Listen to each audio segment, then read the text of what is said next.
There are many splendors found in Nintendo's beloved franchises, many of which are special moments and unique spectacles. However, some franchises leave a lasting impression. The Legend of Zelda series is no exception. Whether it's the enthralling environment of Hyrule, or like number 1, the enigmatic atmosphere of the game. Here are 7 of the Chamber of Sage's favorite Zelda games. We start this list with The Legend of Zelda, the installment that started it all and introduced us to Hyrule, Zelda, Link, and Ganon. Though cryptic, Shigeru Miyamoto's original adventure is still as great as it was in 1986, with its revolutionary save system, brilliant and massive open world, boundless and unlinear gameplay, multitude of secrets, challenging dungeons and boss battles, and genius puzzles with the greatest theme song of all time.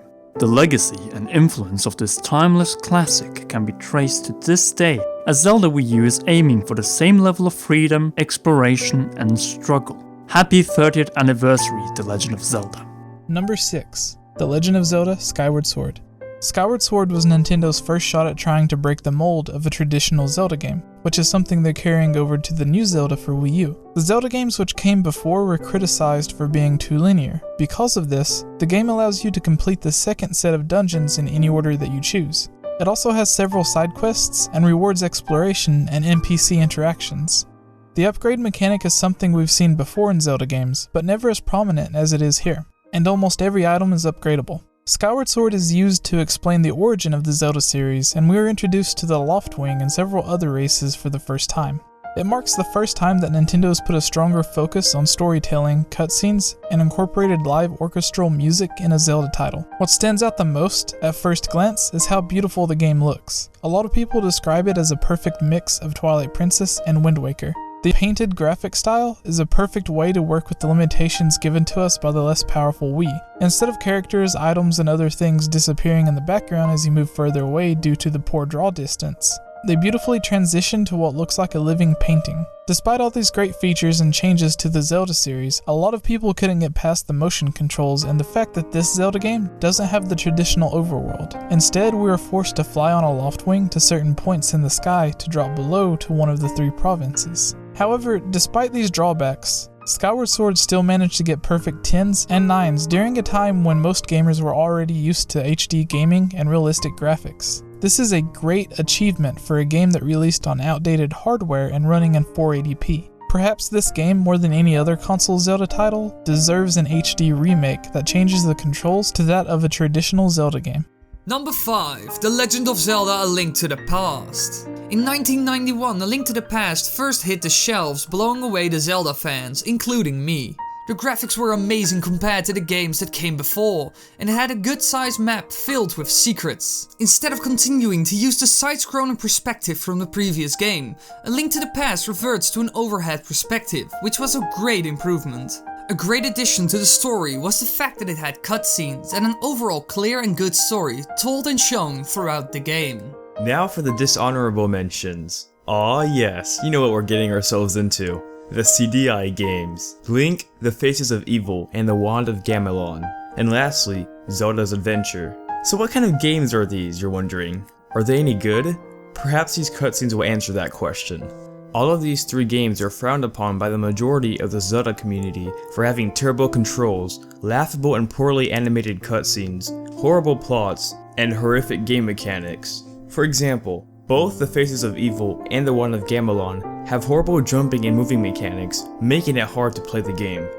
In Zelda's Adventure, it takes 5 seconds just to load a screen every time you move into another overworld. I will say, however, that the soundtrack to these games are not all that bad really. Today, these games are disregarded by many Zelda fans from ever existing, and are primarily used to make parodies on YouTube, known as YouTube poop.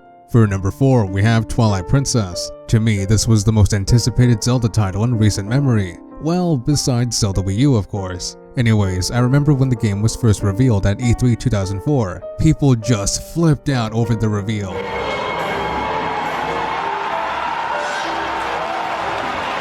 Ah, good times. Moving on, what I really liked about Twilight Princess is how cultures are portrayed across Hyrule. to the Zora Kingdom and the Goron tribes. I really enjoyed how the different denizens in Hyrule made their mark on the land. For example, in the bottom of Lake Hylia, you can see ancient writings, along with other points of Zora archaeology. This can be extended to the Temple of Time, when you can see a similar effect being played out, whether it be in ancient writings or the general architecture. This kind of minute design is something I wholeheartedly adore. The gameplay works, though I think it takes too much inspiration from Ocarina of Time. I really enjoyed the hidden skills taught by the hero Shade. In addition, I also enjoyed the themes revolving the Twilight. The overworld in Hyrule is sent by themes of realism, while the Twilight is more digital and a bit surreal. Also, Midna has to be my favorite Zelda companion, mainly because when I was first playing the game, I thought she was a villain. Her character was introduced with mystery and even a bit of hostility, and her relationship with Link transforms throughout the game. Her character is very dynamic, which is something I really enjoyed, and overall I had a pretty great experience playing this game. But then Link's crossbow training came around, which drew some attention. Link's crossbow training goes to show what happens when the hero of Twilight goes on a hunting rampage. Armed with a crossbow and a seemingly infinite amount of arrows, this packet title puts the legendary hero through a variety of challenges, taking down enemies and practice targets alike. This game is very short. It can be completed in around an hour and reuses most of its assets from Twilight Princess. Despite this, it's a fun title and a welcome introduction to the Wii Zapper for newcomers. And now we start with the top 3. First up, The Wind Waker. Back when The Wind Waker was first released, fans were a bit concerned about its visual style. The game departed from the more realistic art style shown in Ocarina of Time. The Wind Waker has proven itself to be a very solid Zelda game, with a vast sea to explore, a rich storyline expanding upon existing lore, and many characters who remain unforgettable. My favorite addition to this game would have to be Link's expressive eyes. Even when his speech is restricted to "come on" and "meow", he can still convey what he thinks. There is just so much to love about Ocarina of Time. It brought so many new things to the gaming industry back when people were trying to break into the 3D scene. And who better than the Legend of Zelda series to do so? After a 5-year absence since Link's Awakening, Ocarina of Time masterfully and decisively destroyed the scene with so many innovations and a grand adventure to be experienced by all up until this day, whether it be Ocarina of Time, Ocarina of Time Master Quest, or Ocarina of Time 3D. Generations the world over have experienced this game and loved it, and that's why it's one of my favorite games. It brought so many things to the table: grand storytelling, epic combat, amazing music, and wonderful set pieces that gets you lost in the world of Hyrule like never before.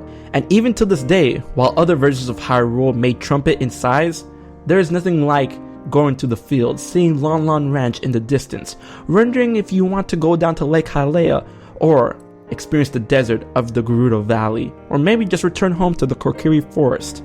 It was just a magical adventure. The Legend of Zelda Ocarina of Time created Z-targeting, a feature that will be emulated and used by many other action RPGs, action-adventure games, and adventure games till this day. They did it. They created it. The combat in Ocarina of Time was something to be admired and is truly a gift to the gaming industry. The puzzles in this game made use of your wit and all of the items that you had in your inventory, making it truly feel like you accomplished something every time you got to a new room or faced a new enemy and slain them. Perhaps one of my most personal favorite things about Ocarina of Time is the story about a boy who came from nowhere, who came from nothing, and had a grand destiny about him to smite evil. Not only that, he was thrust into a tragic yet familiar tale of saving a princess from an evil warlord, and where he had to grow up early and discard everything in order to set things right.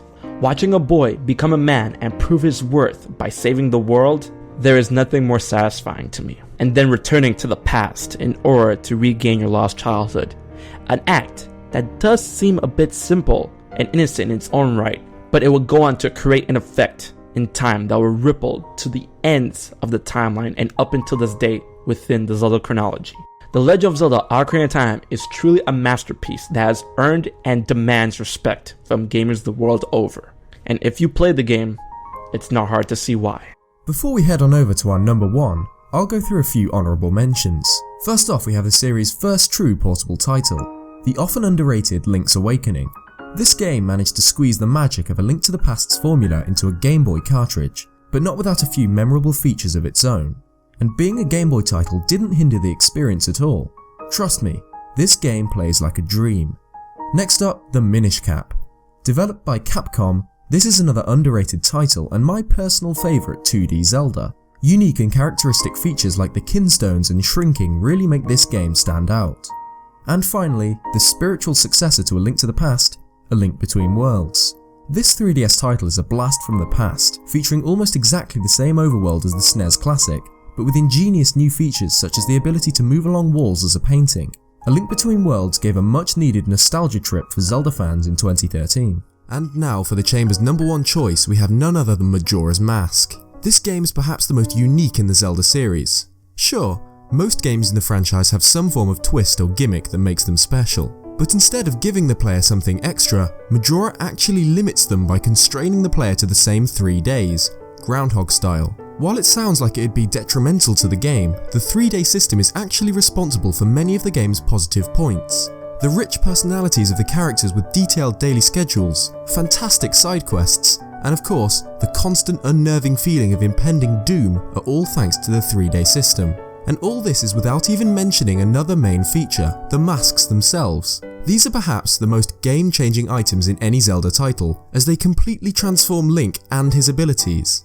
In today's age, when games seem to either be rushed and unfinished, or delayed, it's nice to look back at Majora, created in a year, which still manages to top many fan lists.